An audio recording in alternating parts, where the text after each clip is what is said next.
Now, as we've learned earlier in this module, attributes are associated with columns in our DSV. Let's take a closer look at what this means in our dimension. Whenever we create or make changes to a dimension, we use the Dimension Browser to review the attributes. The Dimension Browser is accessible from the 4th tab of the Dimension Designer in BIDS. The Dimension Browser allows us to browse the contents of each attribute. We see here the Sales Territory Region attribute. We refer to each value in this attribute as a member.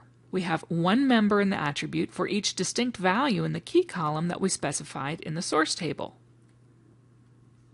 But in the tree view of the attribute, we see the values that come from the name column for each member, with one exception. Each attribute has an all member by default, which is one level above the attribute members. It's used to provide a grand total, or aggregated value, for the attributes when we include the dimension in a cube. We can use the Dimension Browser to view the contents of each attribute that we define for a dimension. Here's the Sales Territory Country attribute of the Sales Territory dimension. And here's the Sales Territory Group attribute of the same dimension. After we create a dimension, we need to review each attribute to make sure we get the results that we expect.